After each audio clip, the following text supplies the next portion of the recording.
बिस्मिल्लाहिर्रहमानिर्रहीम। अस्सलाम वालेकुम दोस्तों, आज हम बात करेंगे रोज़ी और रिस्क में कमी की क्या वजूहात होती हैं और इसका हल क्या है। ह्यूमन हिस्ट्री में इंसानी सोच का महवर में रिस्क का हुसूल बहुत अहम रहा है, जिसको हासिल करने के लिए इंसान मुख्तलिफ़ तरीक़ेकार, मुख्तलिफ़ टेक्निक्स अपनाता है ताकि उसे रिस्क और रोज़ी मिल सके।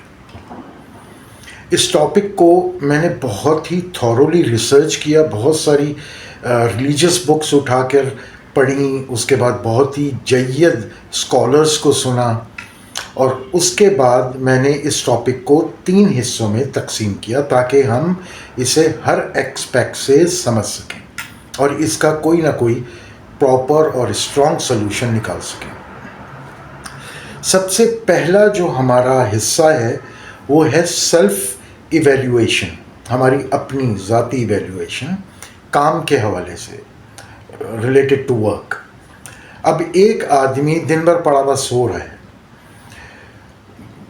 कंसिस्टेंट नहीं है, लागर है, ऐसे तरीक़ेकार, ऐसे असबाब ही नहीं वो अपना रहा जिससे उसकी रोज़ी और रिस्क के दरवाजे खुलें, तो डेफिनेटली उसकी रोज़ी और रिस्क में प्रॉब्लम और परेशानियाँ ही रहेंगी। According to the situations, according to the trends, market trends, आपको मूव करने की ज़रूरत है। अगर आप कारोबार कर रहे हैं तो मार्केट ट्रेंड्स को देखिए, अगर आप जॉब कर रहे हैं तो मार्केट ट्रेंड्स को, जो स्किल्स आजकल के ज़माने में रिक्वायर्ड हैं उनको पढ़ने की, समझने की कोशिश कीजिए, तो डेफिनेटली आपका रिस्क कुशादा हो जाएगा, आपके रिस्क में फरावानी हो जाएगी। इसके बाद फिर सेकंड जो हमारा सेक्शन है वो है from Islamic point of view. कुछ एक्ट्स ऐसे हैं जो हम कर रहे होते हैं और हमें पता नहीं होता कि इससे हमारी रोज़ी और रिस्क में बंदिश आएगी, कमी आएगी या इससे हमारा रिस्क रुक सकता है। वो 5 एलिमेंट कौन से हैं? सबसे पहले है झूठ। झूठ आपको पता है आजकल के ज़माने में बहुत आम हो गया है। हम इसको मुख्तलिफ़ नाम दे देते हैं कि जी हमने टोपी कर दी, मसलहतन हमने नहीं बताया। व्हाट इज़ रॉन्ग, उसको जस्टिफाई मत कीजिए, उसको अवॉइड करने की कोशिश कीजिए। कम से कम झूठ बोलने की प्रैक्टिस जब आप करेंगे तो इंसान आहिस्ता आहिस्ता आदी हो ही जाता है। दूसरा जो पॉइंट है वो है गीबत, बैक बाइटिंग। किसी भी शख्स की बुराई करना उसके पीछे ये गीबत है, चाहे उसके अंदर वो ऐब है या नहीं है। तो ये भी एक गैर मुनासिब अमल है जो रोज़ी और रिस्क में रुकावट का सबब बनता है। और हमारे यहाँ इस माशरे में हम महफिलों में बैठ के मुख्तलिफ़ डायमेंशन से किसी को भी डिस्कस कर लेते हैं बड़े आराम से और कहते हैं ये तो जनरल डिस्कशन हो रही है, ये तो इस्लाह के लिए किया जा रहा है। गीबत अवॉइड कीजिए अगर आप अपनी रोज़ी और रिस्क में खैर बरकत चाहते हैं। तीसरा जो हमारा पॉइंट था वो था माँ बाप की नाफरमानी। जो लोग अपने माँ बाप के नाफरमान हैं उनका रिस्क में से खैर बरकत ख़त्म हो जाती है, बाज़ औक़ात तो रिस्क ही बंद हो जाता है। तो खुदारा अपने पेरेंट्स से वक्तन फ़वक्तन माफ़ी मांगें, उनके साथ बैठें, टाइम स्पेंड करें। बुज़ुर्ग हमारे सिर्फ 2 ही चीज़ मांगते हैं, एक वक्त और जो एक बेसिक नेसेसिटीज़ होती हैं कि खाना वक्त पे मिल जाए, दवाई वक्त पे मिल जाए, दैट्स इट। इसके अलावा उनकी तीसरी कोई ख्वाहिश या फरमाइश नहीं होती। तो कोशिश कीजिए अपने पेरेंट्स को खुश रखें ताकि अल्लाह ताला आपकी रोज़ी और रिस्क में फरावानी दे, दराज करे आपकी रोज़ी और रिस्क को। इसके बाद आ जाता है हराम खोरी। बाज़ जगहों पे सूद खाया जा रहा है, गबन किया हुआ पैसा खाया जा रहा है, बाज़ जगहों पे जुए का पैसा आ रहा है। जो भी हराम पैसा है अगर आप वो अपने घर में लाएंगे, खाएंगे तो उससे काफ़ी इम्पैक्ट्स आते हैं। एक तो आपकी दुआओं की कबूलियत ख़त्म हो जाती है, दूसरा रिस्क और रोज़ी से तो खैर बरकत उड़ेगी। इसके साथ साथ आपके ऊपर ऐसी मुसीबतें और परेशानी आएंगी कि आप ख़ुद सर पकड़ के बैठ जाएंगे, यार मैं क्या करूं। तो कोशिश कीजिए कि रिस्क हलाल खाइए और अगर इन अनासर में से कोई एक चीज़ आप महसूस करते हैं कि ये हमारे यहाँ हो रही है तो उससे کنارہ کشی کیجیے. یہاں کا اس سیکشن کا جو آخری پوائنٹ ہے وہ ناشکری. اللہ تعالیٰ کے جو ناشکر لوگ ہوتے ہیں بے تحاشا، میں جب پڑھ رہا تھا تو بے تحاشا ایسے واقعات دیکھنے کو ملے. یہاں میں بیان نہیں کر سکتا، ویڈیو بہت لمبی ہو جاتی ہے، لیکن ایسے بے تحاشا واقعات ہیں جس سے آپ کو یہ پتہ چلے گا کہ اللہ تعالیٰ کا شکر گزار بننے سے اللہ تعالیٰ نعمتیں نوازتا ہے، اور ناشکری کرنے سے اللہ تعالیٰ نعمتوں سے محروم کر دیتا ہے. آپ کے قول اور فعل میں فرق نہیں دکھنا چاہیے. اگر آپ منہ سے اللہ کا شکر ادا کر رہے ہیں تو آپ کے ایکٹ سے، آپ کے انداز سے اللہ کی شکر گزاری دکھنی چاہیے تاکہ اللہ راضی ہوں آپ سے. اس کا آسان سا حل ہے، اپنے سے اوپر نہیں، اپنے سے نیچے لوگوں کو دیکھیے تو آپ خود بخود، اور جو چیزیں ہیں آپ کے پاس اس کا شکر ادا کیجیے اللہ کو، تو آپ ڈیفینیٹلی اللہ تعالیٰ آپ کو اپنی رحمت سے نوازیں گے.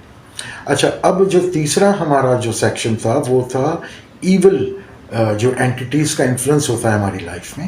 ہم لوگ کرتے کیا ہیں، روزی اور رزق میں کوئی کمی بیشی ہو رہی ہوئی، برکت ختم ہو گئی تو ہم سیدھا ایول اینٹیٹیز، ایول سچویشنز کی طرف بھاگتے ہیں کہ کسی کو نظر بد ہو گئی ہے یا کسی نے کوئی جادو گنڈا کروا دیا. ایسا نہیں ہوتا ہر وقت. میں ان چیزوں کو ڈینائی نہیں کر سکتا کیونکہ یہ ہمارے مذہب میں موجود ہیں، تو اس سے تو کوئی بھی ڈینائی نہیں کرے گا، لیکن ہر وقت یہ ریزن نہیں ہوتا.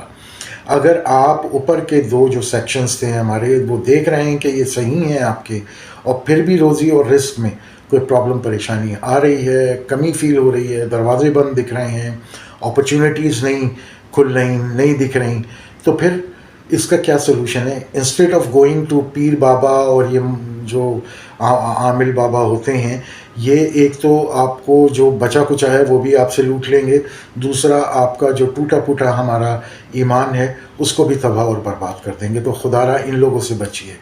اس کا جو شرعی طریقہ ہے وہ یہ ہے، سب سے پہلا جو طریقہ کار بتایا گیا ہے وہ یہ ہے صدقہ دینا شروع کریں. صدقہ ضروری نہیں کہ آپ بکرا کروائیں یا مرغی کروائیں، گوشت دیں یا دالیں دیں، جو یہاں کے طریقہ کار ہیں. آپ 1 روپیہ نکالیے لیکن اللہ کے لیے نیت کر کے کہ اللہ میں میرا یہ مسئلہ ہے، اس کے لیے میں آپ کو صدقہ نکالتا ہوں. تو اللہ سے کاروبار تجارت کیجیے، ڈیفینیٹلی اللہ تعالیٰ آپ کا مسئلے مسائلوں کو حل کرے گا. لیکن صدقے میں بھی دیتے ہوئے اس چیز کو ذرا سا دھیان میں رکھیے کہ ہم صدقہ دیتے ہیں تو ہم چاہتے ہیں ہماری بابا ہو، ہمارا نام آئے، یا ہمیں اچھا کہا جائے، یا ہم پرومیننٹ ہونا چاہتے ہیں. جب اللہ کے لیے صدقہ دیا جا رہا ہے تو پھر اپنے آپ کو بہت ہی عاجز کر لیجیے، پھر اس چیز کا زبان پہ ذکر بھی نہیں لائیے اگر صدقے کی نیت سے کر رہے ہیں. دوسرا، معوذتین اللہ تعالیٰ نے اتاری ہی یہ نظر بد اور جادو گنڈے کے لیے ہیں.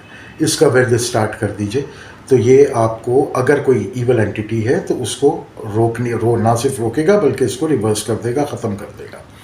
اس کے بعد آ جاتا ہے سورہ بقرہ کی آخری 2 آیت، آمن الرسول بما انزل، اس کو اپنے معمول میں لے آئیے، اس کو پڑھنا شروع کیجیے. تیسرا، آیت الکرسی بہت ہی طاقتور آیت ہے، اس کا ورد کرنا شروع کر دیجیے. آپ بہت سارے حادثات اور پریشانیوں سے اور ایول اٹیک سے بچ جائیں گے.